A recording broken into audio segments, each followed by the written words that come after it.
ପିଲାମାନେ ଆଜି ଆମେ ଗଣିତ ପଢ଼ିବା। ଗଣିତର କେଉଁଟା ପଢ଼ିବା ନା ହେଉଛି ଗୁଣନ କରି ଜାଣିବା। ଗୁଣନ କିପରି ହୁଏ ଦେଖ।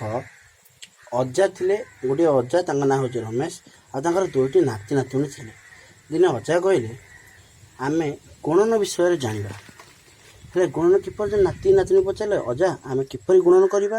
ନା ଅଜା କହିଲେ ଆମେ ଗୋଟିଏ ସଂଖ୍ୟା ଲେଖିବା, ଗୋଟିଏ ସଂଖ୍ୟା ଲେଖିବା ଓହୋ ଆଉ ଗୋଟେ ସଂଖ୍ୟା, ଅନ୍ୟ ଏକ ସଂଖ୍ୟା ସହିତ ଯଦି ଗୁଣନ କରିବା ତାହେଲେ ତା ଯେଉଁ ସଂଖ୍ୟାଟି ଆସିବ ସେଇଟା ହେଉଛି ତା'ର ଗୁଣଫଳ। ମନେକର 5 ଗୁଣନ 8। 5 ହେଉଛି ଗୋଟେ ସଂଖ୍ୟା, 8 ହେଉଛି ଗୋଟେ ସଂଖ୍ୟା। ଯଦି ଆମେ ସେଇଟା ଗୁଣନ କରିବା ତ 5 ଅଷ୍ଟା ଆମେ ଜାଣିଛେ ପଣଖିଆ ଅଛି, 5 ଅଷ୍ଟା 40, ତ କ'ଣ ଆସିବ 5 ଅଷ୍ଟା 40, ଅର୍ଥାତ୍ ଏହା ହେଉଛି ତା'ର ଗୁଣଫଳ। ସେହିପରି ଭାବରେ ପିଲାମାନଙ୍କୁ ଆହୁରି ଇଚ୍ଛା ହେଲା ଜାଣିବା ପାଇଁ ଅଜା ଗୋଟେ ଉଦାହରଣ ଦେଲେ। 21ଟି ବେଙ୍ଗର କହିଲେ କ'ଣ 21ଟି ବେଙ୍ଗର 8 ଗୁଣ କ'ଣ? 8 ଗୁଣ କ'ଣ? ଅଜା ବୁଝେଇଲେ ଦେଖ, ଆମେ ଯଦି 21କୁ 8 ଥର ମିଶାଇବା, କ'ଣ କରିବା? 21କୁ 8 ଥର ମିଶାଇବା, ତେବେ ଆମର ଆସିବ କ'ଣ ନା ଆସିବ 21 ମିଶାଣ 21 ମିଶାଣ 21 ମିଶାଣ 21 ମିଶାଣ 21 ମିଶାଣ 21 ମିଶାଣ 21 ମିଶାଣ 21, 1 2 3 4 5 6 7 8।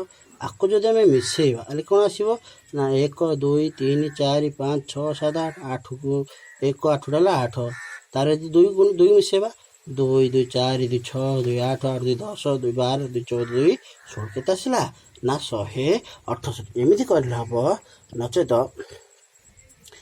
21କୁ 8ରେ ଆମେ ଗୁଣନ କରିବା।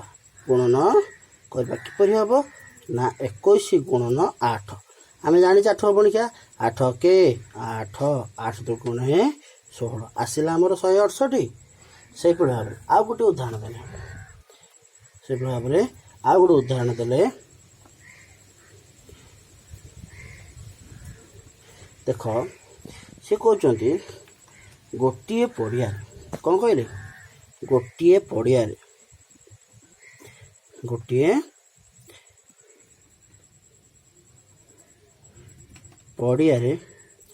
65ଟି ଗାଈ ଚରୁଥିଲେ।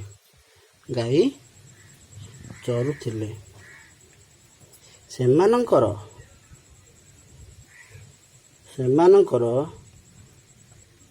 ଗୋଡ଼ ସଂଖ୍ୟା କେତେ? ହେଲେ ଜାଣିଛ ତ, ସମସ୍ତେ ଜାଣିଛ ଗୋଟିଏ ଗାଈର ଗୋଡ଼ କେତେ? ଗୋଟିଏ ଗାଈର ଗୋଡ଼ ସଂଖ୍ୟା କେତେ ନା ଆମେ ଜାଣିଛେ 4। ହେଲେ ପଡ଼ିଆରେ କେତେ ଗାଈ ଚରୁଥିଲେ? ନା ପଡ଼ିଆରେ ଗାଈ ଚରୁଥିଲେ କେତେ? 65। ହେଲେ ସେମାନଙ୍କର ଗୋଡ଼ ସଂଖ୍ୟା କ'ଣ କରିବ ନା ସେମାନଙ୍କର ଗୋଡ଼ ସଂଖ୍ୟା କ'ଣ କରିବ ନା 65 ଗୁଣନ 4। ଆଉ ଗୁଣିଲେ କ'ଣ ଆସିବ ନା 4 5 20, ଶୂନ ରଖି ଆଣିଲେ 2, 4 ଶହ କେତେ ହେବ? 4 ଶହ 24, 2 26, କେତେ ହେଲା ଆମର ଆସିଲା 260। ବୁଝିଲା ନାହିଁ? ବୁଝିଗଲା। ସେହିପରି ଆଉ ଗୋଟେ ଗୁଣନ କରିବା 3 ଅଙ୍କର ଆଉ ଗୋଟେ ଉଦାହରଣ ନା 135 ଗୁଣନ 8। 135 ଗୁଣନ 8 କିପରି କରିବ ନା 135 ଗୁଣନ ଯଦି 8 ଦେଇଥାଏ ତେବେ ପ୍ରଥମେ କରିବ କ'ଣ? 8କୁ 5 ଦ୍ୱାରା ଗୁଣ କର। ପ୍ରଥମେ କ'ଣ କରିବ? 8କୁ 5 ଦ୍ୱାରା ଗୁଣ, କେତେ ଆସିବ? 8 5 40 ହେଲା। ତାପରେ କ'ଣ ଦେଇଛି? 8କୁ 3 ଗୁଣ, 8 କେତେ ଆସିବ? 8 3 24, ତାର ଆସିବ 8 କେ 8। ହେଲେ ଆମେ ସେଇ ହିସାବ କରିବା। 0କୁ 0, 4 4 ମିଶିଲେ କେତେ ହେଲା? 8 2 8 10, କେତେ ଆସିଲା? 1080। ଆସିଲା ନାହିଁ? ହେଲେ ପିଲାମାନେ ଆମେ କ'ଣ ଶିଖିଲେ ଆଜି? ଗୁଣନ ଶିଖିଲେ। ସେହିପରି ମୁଁ ଗୋଟିଏ କହୁଛି ଦେଖ, ମନେକର ତୁମକୁ କୁହାଗଲା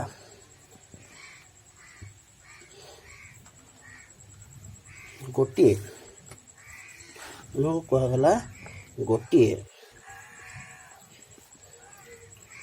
କମଳା ପେଟିରେ 20ଟି କମଳା ରହିପାରେ। ସେହିପରି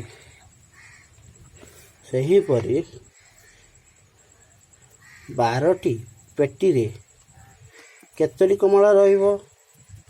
କେତୋଟି କମଳା ରହିପାରିବ? ହେଲେ କ'ଣ କରିବା ଆମେ ଲେଖିବା ନା ଗୋଟିଏ କମଳା ପେଟିରେ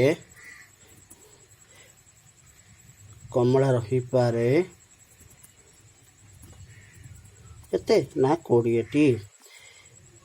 ହେଲେ 12ଟି ପେଟିରେ ହେଲେ 12ଟି ପେଟିରେ